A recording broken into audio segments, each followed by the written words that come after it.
Good morning and welcome to Adult Storytime. We're happy that you could join us today.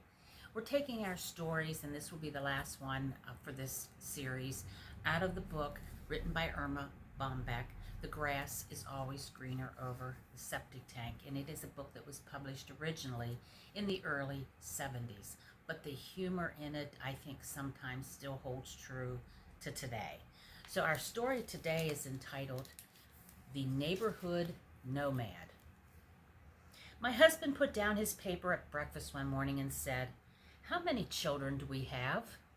"3," I answered quickly.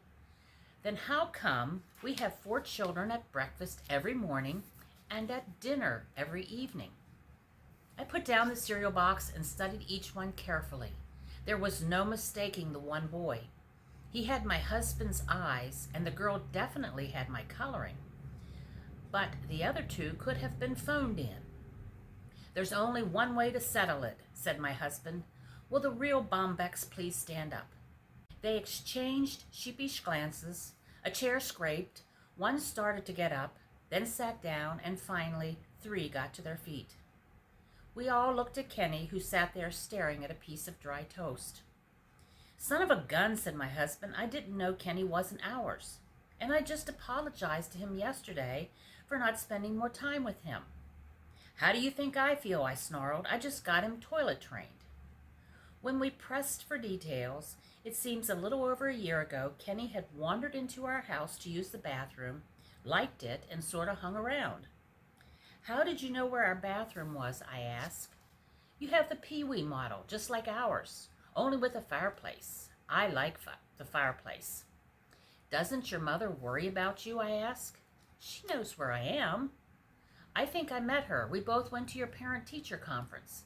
At the time, I thought she was being a little pushy when she wanted to see your attendance record." I went to the phone and dialed Kenny's mother. "Mrs. Wick," I said, "I am bringing Kenny home." "Who?" she asked. "Kenny, your son." "Has he been acting up?" she asked.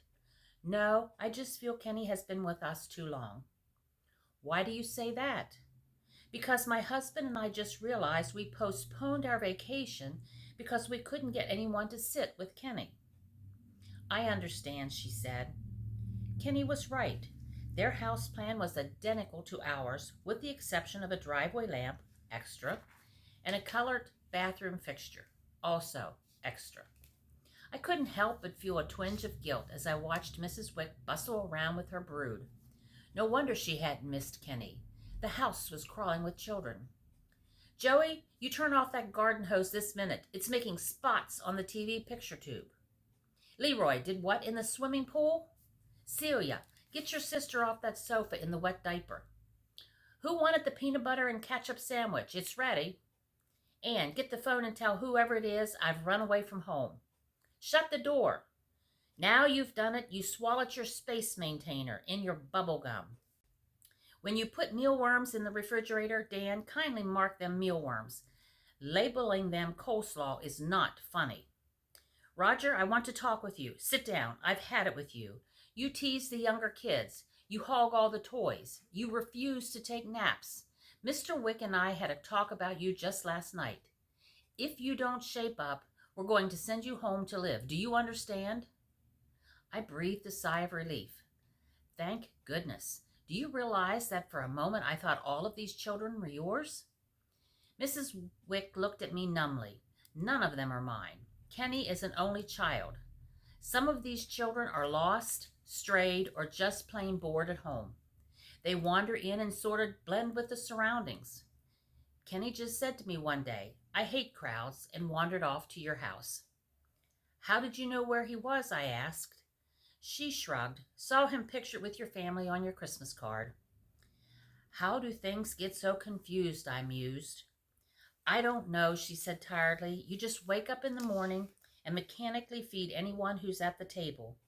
And you get so busy with the door opening and shutting and little people wandering in and out and water fights and—" "Excuse me," she leaned over to hear a toddler whisper something in her ear.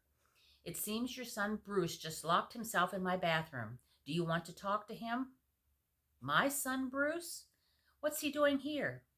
"He's been coming every day since Christmas. It seems Kenny got a fleet of heavy-duty trucks and Bruce is crazy for them. If you want to leave him here, we could use the exemption on our income tax. No, I'll take him home, I said. Later, I lifted the phone to call my husband. Hey, guess who's coming to dinner? Remember the little kid who looks like your mother? And that's today's tale. How many of you live in neighborhoods where there are kids in and out your house all the time, all day, and it's like you've got your own flock of children that belong to you yet don't belong to you? So I'm sure you can relate. Until next time, when we start a new series, please stay safe, be healthy, and have a wonderful week.